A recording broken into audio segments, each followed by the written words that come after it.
Casey Anthony is back in the news, and she's put together this video from her car, and she's telling us what she's been doing lately and what she's into and what her plans are.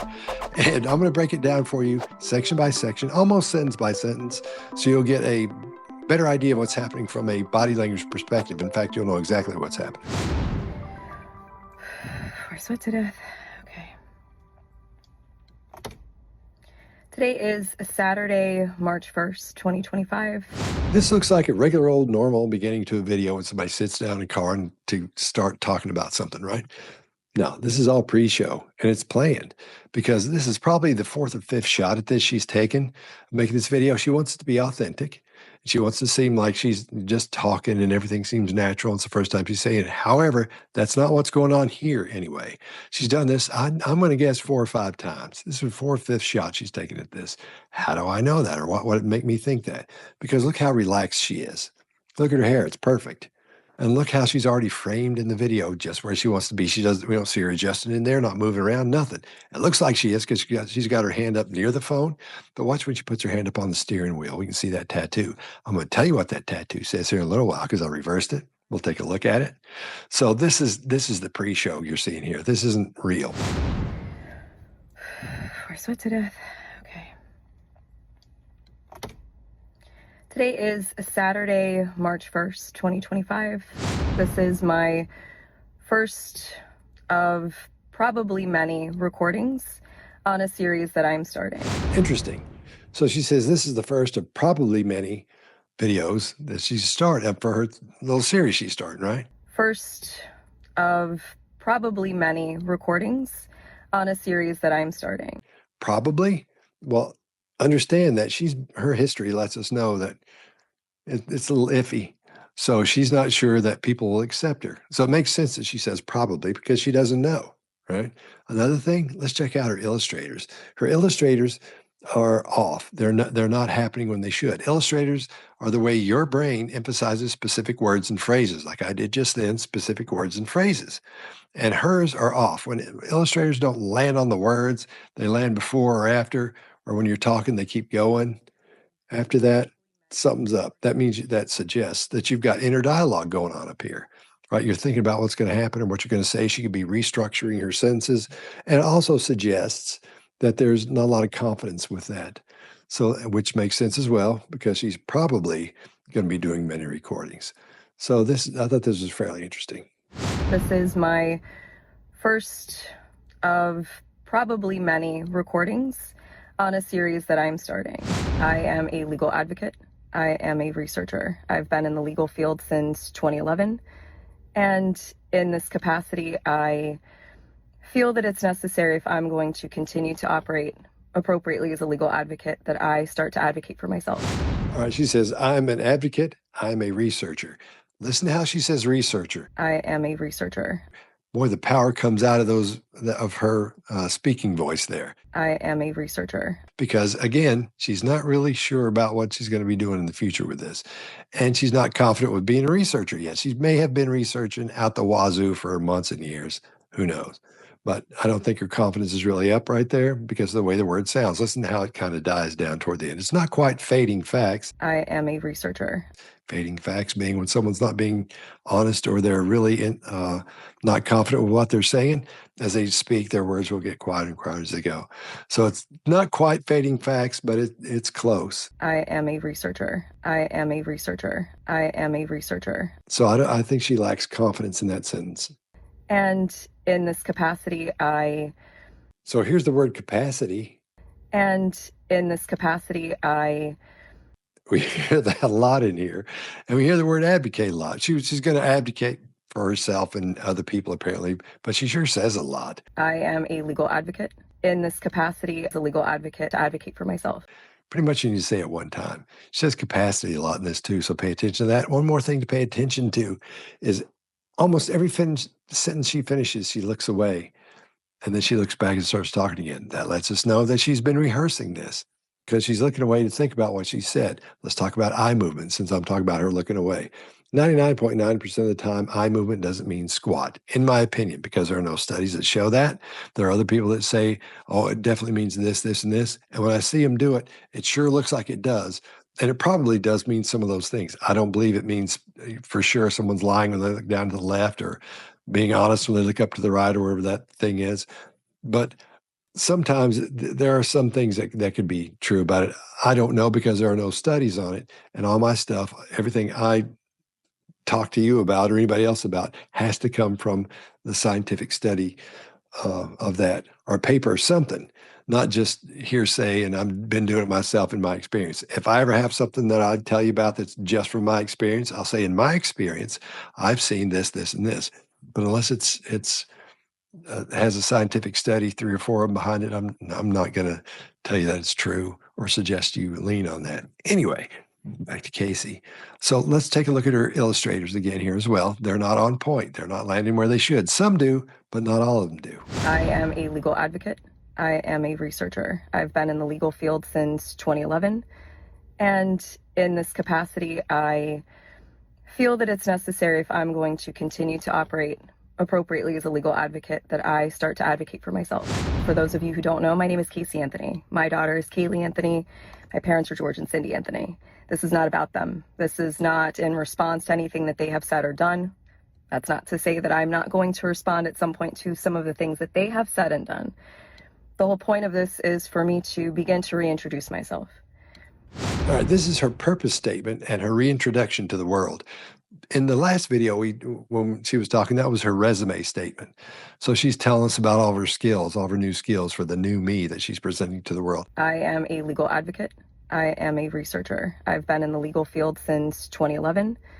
And in this capacity, I feel that it's necessary if I'm going to continue to operate appropriately as a legal advocate that I start to advocate for myself. And in this one, she's saying, okay, here's my name, here's what I do, here's a little bit about my past, and here's why I'm going forward. It's her purpose statement and the reason that she's doing what she's doing with this. For those of you who don't know, my name is Casey Anthony. My daughter is Kaylee Anthony. My parents are George and Cindy Anthony. The whole point of this is for me to begin to reintroduce myself.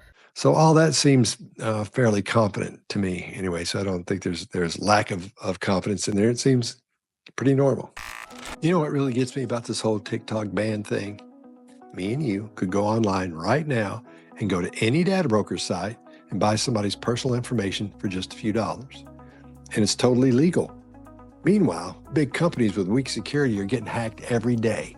Your personal data is ending up on the dark web, and any spammer, scammer, or identity thief can use it. And guess what? Nobody's going to hold them accountable. So if the government can ban TikTok, then why aren't they protecting us from this stuff? At the end of the day, it's up to us to look out for ourselves. And that's where today's sponsor, Aura, comes in. Aura makes online protection easy, and they'll track down the data brokers that are selling your information and automatically submit opt-out requests for you. You can give them a few weeks, and when you Google yourself, you'll notice your information's disappearing, and that means less spam. And Aura doesn't stop there. They constantly monitor the dark web. They let you know if your personal information shows up. So if somebody tries to use your details to get into your bank account or your credit accounts, you're going to know fast. And if the worst happens, you're covered with up to $5 million in identity theft insurance. Plus, Aura's app includes a VPN with over 100 virtual locations. Can your current VPN do all that? So head over to aura.com/Scott Rouse to kick off your free trial and stop leaving yourself wide open to data breaches. I put a link in the description below. As well, take a look at her illustrators. They're happening where they should. They're landing on the words they should land on. Everything looks as it should here. For those of you who don't know, my name is Casey Anthony. My daughter is Kaylee Anthony. My parents are George and Cindy Anthony. This is not about them. This is not in response to anything that they have said or done. That's not to say that I'm not going to respond at some point to some of the things that they have said and done. The whole point of this is for me to begin to reintroduce myself. I'm doing this both personally for me, but in a professional capacity. Moving forward, the majority of what you will see will be me speaking in a professional capacity. Capacity. She loves that word. Capacity. She basically just said the same thing twice. So I think while we're seeing that lips pursed at the end, when someone purses their lips, that suggests that they don't agree with what's happened. They're not into what's happening, what they've seen, or what they've been presented with.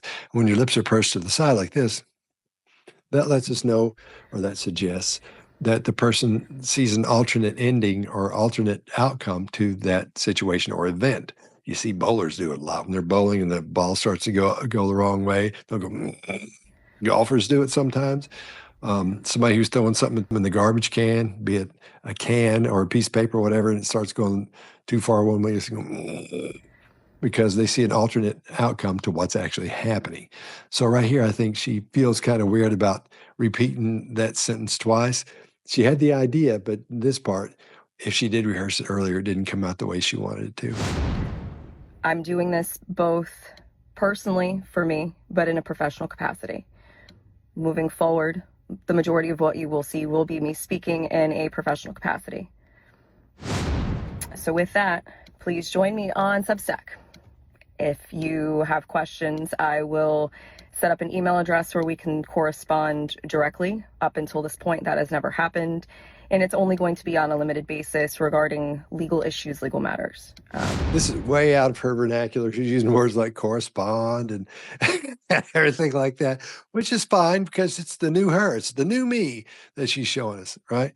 So that's okay. You'd probably do it too, and I probably would too. And it just feels odd seeing somebody do that. She's not that comfortable doing it. Now, she's also trying to sell something here. She's trying to sell her Substack subscriptions. Please join me on Substack. If you have questions, I will set up an email address where we can correspond directly. Which is understandable. That's what probably happened when as she's gone over the years and said, I really have learned a lot about the legal system. And I think I can probably make some money knowing this, but how would I do it? And with the way things are these days with social media and being able to sell things digitally, she figured out she could do it with Substack, which is probably a good idea. So I think that's fairly interesting what she's what she's doing. But this is basically the first part of a sales pitch that we're going to see. So let's watch the next one. So with that, please join me on Substack. If you have questions, I will set up an email address where we can correspond directly. Up until this point, that has never happened. And it's only going to be on a limited basis regarding legal issues, legal matters. My goal is to continue to help give a voice to people, to give people tools and resources that they can utilize so they actually know where they can turn to. This is the most confident she's been so far. She's telling us about the tools and resources she's going to be providing. So it makes sense she'd be fairly confident with this because, like I said before, this probably goes back to when she first decided she could make money somehow off of knowing all this stuff and found Substack. I'd say that's what that's about. That's what the confidence is about because she really feels like she knows a lot, and I'm sure she does know a lot about being an advocate in the legal system, not the legal field. Big difference in the legal field and the legal system. Knowing about those two. So I mean, riding that line of pretending like you know as much as an attorney does, even though you're not an attorney. Oof, that's kind of rough. And I get the feeling that's what might be happening here. Could be wrong, could be totally wrong, but that's what it kind of sounds like to me. She's sort of overplaying it. But here she's really confident. Her illustrators are landing where they should. No differences in voice tone and volume or cadence. That's how fast she speaks, the speed she speaks. That's pretty much stayed solid. Her blink rate is throughout this thing, it's about 60 blinks per minute, which is a lot because usually we blink between 15 and 20 blinks a minute, and hers is up a little bit, which is understandable because, again, she's, coming out of not hiding, but she's coming out to the public on TikTok and Instagram and going, hey, look at me. Here's the new me. Here's what I'm doing, and trying to sell something. So I get it. My goal is to continue to help give a voice to people, to give people tools and resources that they can utilize so they actually know where they can turn to. One of the main reasons that I'm doing this, there are people close to me who have been targeted and attacked recently. There are also people close to me who have had some recent things occur. And when necessary, people needed to step up, myself included. So this one has a fantastic example of a micro expression. Did you see it? It's on the word things. There are also people close to me who have had some recent things occur, some recent things, some recent things, some recent things, some recent things, some recent things, some recent things. This might be one of the things that triggered her to do this new thing she's doing as well, because maybe something happened to a friend of hers, these things that have happened to one of her friends. Maybe she said, you know what, I can help you with that. Here's what you should do. And maybe that's when it dawned on her that she could, maybe make some money with the things she's learned. So that's a great example of a micro expression. And that micro expression is contempt, that just one part of the face going up right there.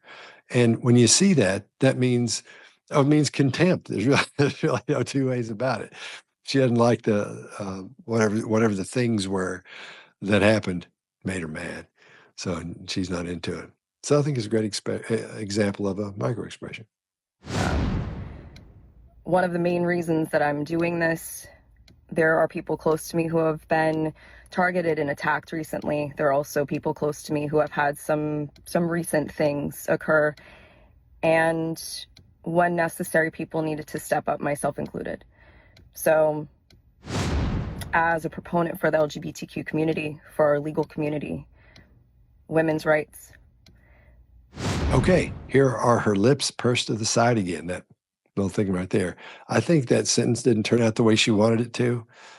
So because she says, as a proponent for the LGBT community or legal community, then she just says women's rights after that. As a proponent for the LGBTQ community, for our legal community, women's rights. So I'm sure she had a sentence that was planned. She had planned to say before that. It didn't come out right, but she's been doing pretty good up to this point. That's why I think she's done 4 or 5 of these before, because she's gotten along fairly well in this one up to this point. So she doesn't have to stop. She wants to keep going, and she's trying to decide whether that sentence works or not. That's my impression. That's what it looks like to me. So it looks a little bit iffy there, but I don't think she's lying about anything, being deceptive or anything. I think she's just not sure about her answer, not confident with it. Oh, wait, that's not an answer. Not confident with her statement. As a proponent for the LGBTQ community, for our legal community, women's rights.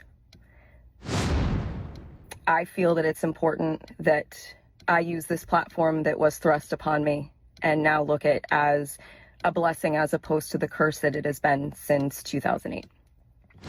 The platform that has been thrust upon me.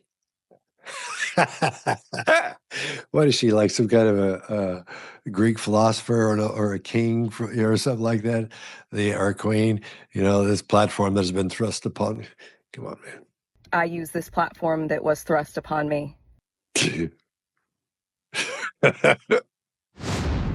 With that, these aren't going to be perfect. They're not going to be edited. Most of the time, they're not going to be short. But I am proverbially standing in the light, embracing this piece, still going to keep my privacy intact. So you will get very comfortable with my car. And I will explain in great detail why it's so important for people to protect their privacy. It's not just important to public figures, it's even more important to private individuals. And with the current climate in our country especially, it's that much more important, which is why I am utilizing the Substack platform. Yes, I am advertising this and publishing this on TikTok, possibly also through other meta platforms, but my intention is to separate from that and showcase even more why Substack is such an important resource for people to utilize moving forward. And this is just a sales pitch for Substack again, which I get it. She's trying to sell her Substack stuff. So I don't know, man. Let's move on. Anyway, I appreciate your time, and we'll see how this goes. All right, here's the end of it. So you see at the very end how she makes it so you can see her tattoo really well. She takes her arm up and it's like right there in the way. You know what that says? You want to see?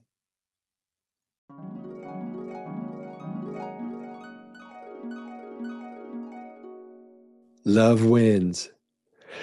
Yeah, man. So, but I guess you got to have something positive to say or something positive that other people can see. Anyway, I appreciate your time, and we'll see how this goes. All right, there you have it. I think that's a great example of somebody trying to be authentic and show authenticity and tell us what they're into and what they're doing these days. You know, it's the new me video. I'm not so sure I feel good about it, me personally. How do you feel about it? What do you think? There's a lot of people out there that aren't sure, to say the least. And but which makes sense. Somebody with a history like that, you know, and I didn't even know she was out of prison. You know, I thought she was in forever. Apparently, she's not. So they found her not guilty, and there's that. Let me know what you think in the comments, for real, because I'll read them. I read all the comments, and I'll read all of them. So let me know what you think. I'll see you next time.